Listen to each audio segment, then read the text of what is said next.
이 시간에는 그 융의 분석 심리 이론에 이어서 아들러의 개인 심리학에 대해서 한번 알아볼 수 있도록 하겠습니다. 아들러의 개인 심리학은 아들러 하면 그 신프로이드 학파다 이렇게 볼 수가 있죠. 그래서 이 아들러는 바로 인간의 성격을 각 개인의 주관적 결정에 의해서 창조되고, 또 인간은 열등에서 우월로 이동하는 그러한 존재로 인간을 보고 있습니다. 그렇죠. 그래서 이 아들러의 이론을 인본주의 또는 현상학적 이론의 이제 선구자로 보는 이제 그런 견해도 있습니다. 그래서 아들러는 개인의 열등감은 바로 어린 시절 그 열등의식을 경험하고 이를 보상하려는 이런 부분이다라고 먼저 시작을 합니다. 이 때문에 사람들은 우월에 대한 추구로서 그들의 어떤 일생, 삶을 보내게 된다는 거죠. 그래서 이러한 완전이나 우월을 포함한 바로 가상적인 그런 최종 목표를 위해서 노력하는 자기 고유의 생활 양식을 발달시키는 게 바로 인간이다 이렇게 봤습니다. 그래서 각 개인의 생활 양식은 세 가지의 주된 그 인생의 과업이 있는데, 그 세 가지 주된 과업은 일, 그렇죠. 일하고, 그 다음에 우정, 그 다음에 사랑과 결혼, 이렇게 봤습니다. 그래서 이런 그 태도와 행동에서 이렇게 잘 나타난다 이렇게 보죠. 그래서 개인의 생활 양식을 발달시키는데 가장 중요한 것은 말 그대로 아들러의 최상의 성격학적인 개념인 그 창조적 자아를 얘기를 했어요. 그래서 아들러는 아들러가 얘기하는 생활 양식은 개인의 창조적인 힘에 의해서 발전된다 이렇게 가정을 했습니다. 그래서 아들러의 개인주의 심리학은 전체적으로 인간을 단일하고 분해할 수 없는 하나의 그 일관적이며 통일된 존재다 이렇게 보고 있습니다. 그래서 또한 인간을 완전을 추구하는 그런 능동적인 노력을 하는 사람이다. 그리고 창조적이고 또 자기 그 결정적인 그런 하나의 실제다. 그래서 사회적인 그 소속체로서 자기 주관성을 지닌 사람으로 이제 강조를 하고 있습니다. 그래서 우리가 아들러가 얘기하고 있는 그 개인 심리 이론에 대한 그 인간관과 기본 가정을 한번 우리가 살펴볼 수 있도록 하겠습니다. 그 아들러는 인간의 본성에 대해서 몇 가지 관점을 제시한 것을 볼 수가 있는데요. 첫째는 인간을 전체적으로 보는 입장으로서 인간을 유일한 분해할 수 없는, 나눌 수 없다는 거죠. 그런 자아에 일치된 통합된 그런 실제로 보았다는 거죠. 어떤 삶의 표현도 분리해서 생각할 수 없다. 그리고 전체적인 성격과 관련시켜 연구해야 된다고 주장했던 부분입니다. 그래서 인간을 전체로 보고자 했던 부분이 이제 아들러의 이론이고요. 그 다음에 두 번째로 인간은 현실에 대해서 주관성을 지니고 있고 나름대로 자신이 속한 세상을 해석하는 힘을 가지고 있다는 거죠. 그래서 내적 요인이나 외적 요인으로부터 뒤에서 밀리는 것이 아니라 앞으로 당겨지고 항상 개인적으로 중요한 그런 인생의 목표를 향해서 전진한다 이렇게 볼 수가 있습니다. 인간이 지속적인 그 완성의 추구를 통해서 자신의 행동과 운명을 결정할 능력이 있다. 이런 것을 인정을 한 거죠. 세 번째로 아들러는 성격 형성에 있어서 유전과 환경의 그런 그 중요성을 인정하면서도 개인이 이 두 요인 그 이상의 산물이라고 주장을 했던 것을 볼 수가 있습니다. 그래서 사람들은 창조적인 그러한 힘을 가지고 자기 인생을 좌우할 수 있는 그런 존재다 이렇게 얘기하죠. 그래서 인간은 창조적인 능력이 만들어낸 그런 창조적인 그런 능력이 있기 때문에 환경에 의해서 지배받는 존재가 아니다. 자신이 만들어낸 생활 양식에 의해서 자신을 그 인생을 스스로 결정할 수 있다는 거죠. 그런 분들에게. 자, 그리고 이 아들러는 인간은 자신의 인생 목표를 지시할 수 있고 또 스스로 결정을 내리고 그들의 목적과 가치와 일치되는 삶의 방식을 선택할 수 있는 바로 합리적인 존재, 이게 바로 인간이다 이렇게 봤습니다. 그렇지만 대부분의 사람들은 어떤 가상적인 목표를 깨닫지 못하거나 그들의 생활 속에서 그 참된 그 중요성을 잘 모르더라라는 것을 인정을 하고 있기 때문에 모든 인간은 또 반드시 또 합리적인 존재가 아니라는 점도 동시에 인정하고 있다는 겁니다. 그런 그래서 프로이드처럼 아들러도 생후 처음 5년을 절대적인 성격 형성기로 보았고 또 그 후에 성격이 근본적으로 변하지 않는다라고 확신을 한 부분이 있습니다. 또 아들러는 그 개인적 주관성을 강조했고 개인의 일상적인 삶의 모습은 객관적 사실에 근거하는 것이 아니라 개인이 그 사실을 어떻게 지각하고 반응하는가에 따라서 달라질 수 있다고 보았습니다. 그래서 개인 심리학에서 인간 행동에 대한 가장 중요한 가정은 인간이 총체적 존재이고 성장 지향적 동기를 가지고 있다는 그런 점이라는 거죠. 그래서 아들러는 인간을 통일된 그런 연관적 조직체로 보았을 뿐 아니라 더 큰 체계, 즉 가족, 지역사회, 여러 가지 그런 하나의 그 인간성 자체의 구성 요소로 보았던 것입니다. 그래서 모든 행동은 예외 없이 사회적 관계 속에서 일어나고 인간 본질의 핵심은 사회적인 관계의 그런 이해를 통해서만 파악될 수 있다는 겁니다. 그래서 모든 개인은 협동하고 상호작용하는 그런 사회적 관계를 맺을 수 있는 하나의 그 선천적인 능력, 그렇죠? 즉 공동체 의식이라든지 사회적 관심을 가지고 있다는 거죠. 따라서 개인주의 심리학은 개인과 사회 간의 협력적인 그런 조화를 필수적인 것으로 또 이 갈등이라는 것을 부자연스러운 상황으로 이제 가정을 하고 있습니다.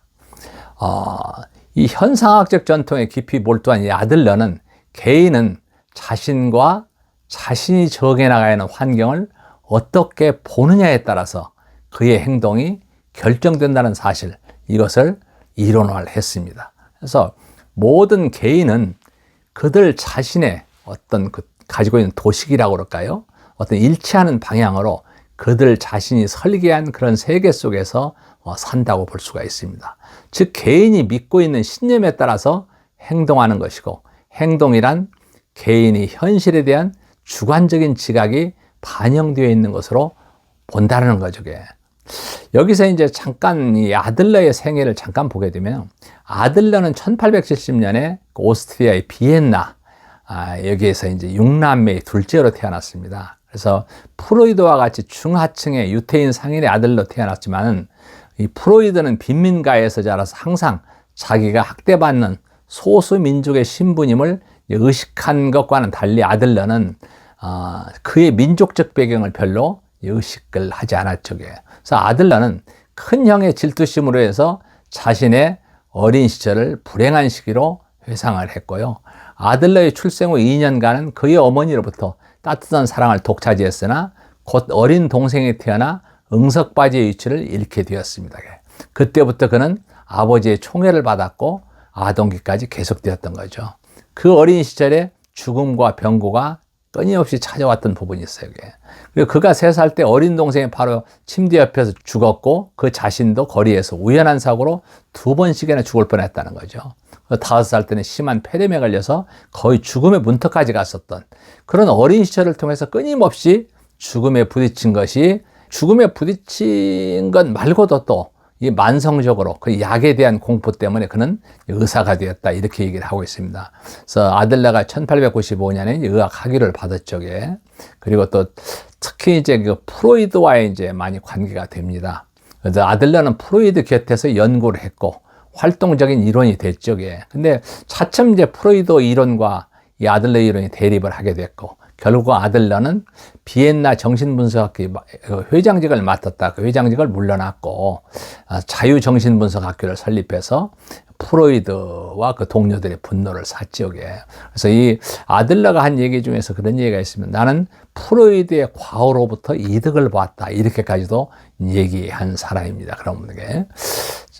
그런 측면에서 그러면서 그 아들러는 계속 정신과 의사로서 또 많은 역할을 했었습니다.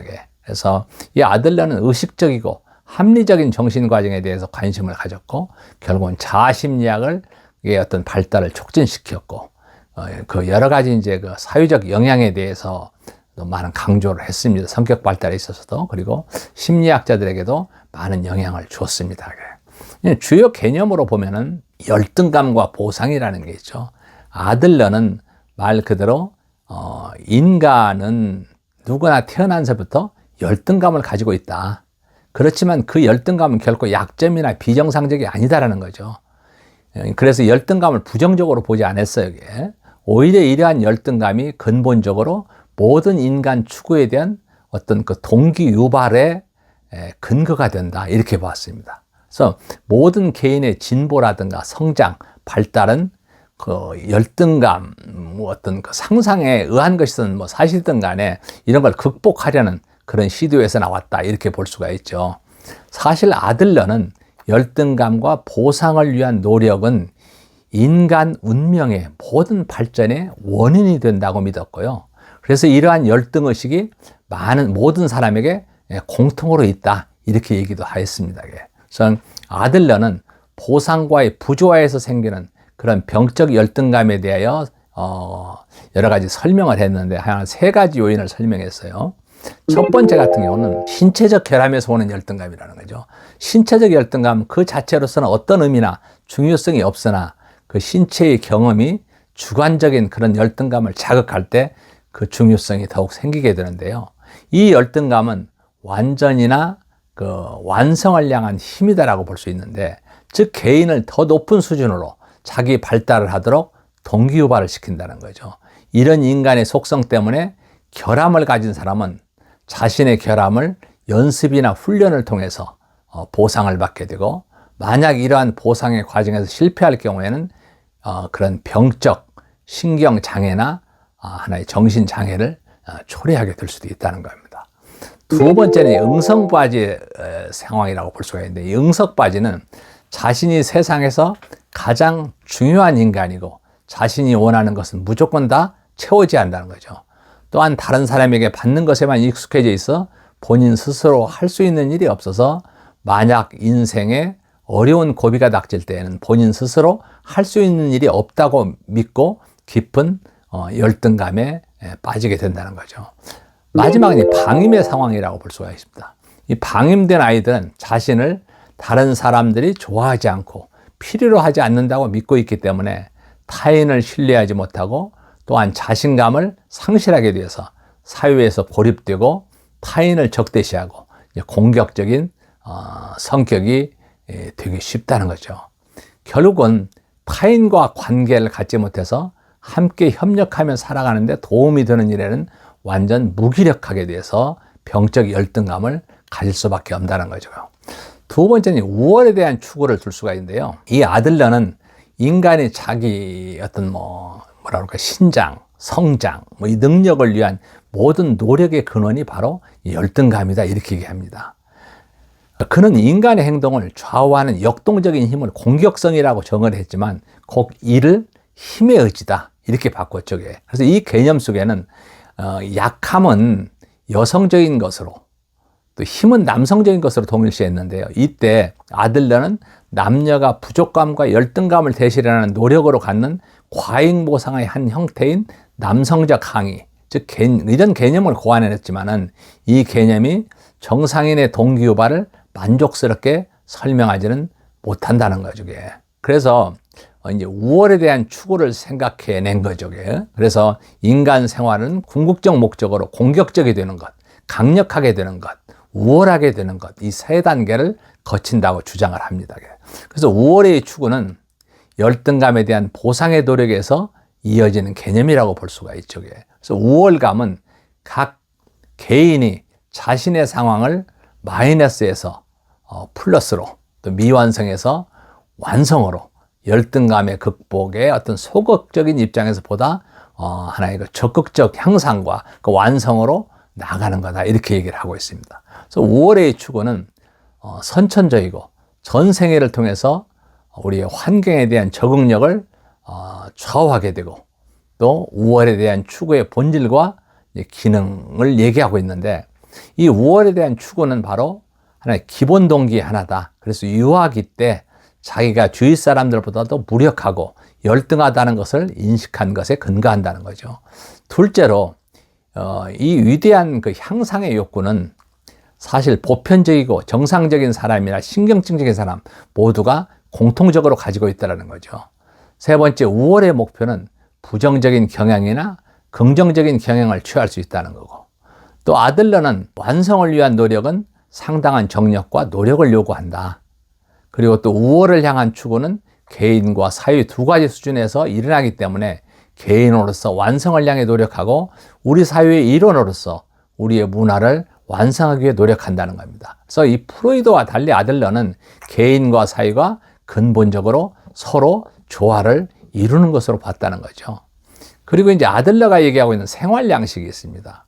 이 생활 양식은 아들러의 어떤 목표, 추구, 이런 개념을 확대시키고 가다듬은 것이다. 그래서 그 역동적인 성격 이론을 가장 특징적으로 나타내고 있는데, 이는 그 인생의 목표뿐만 아니라 어떤 자의 개념, 즉 타인에 대한 감정, 세상에 대한 태도를 포함한 그 한 개인의 독특한 특징을 나타내는 개념이더라. 그래서 개인의 특징이라든가 행동이라든가 습관의 독특한 형태를 말하는 바, 이것은 모두 생애 목표에 도달하기 위해서 스스로 설계한 독특한 좌표를 나타낸다는 거죠. 그래서 아들러의 견해에 의하면 생활 양식은 사후세경에 심어져서 그 후엔 거의 변하지 않고, 우리의 독특한 생활 양식이 우리의 모든 행동을 구체화시키고 실행시킨다는 거죠.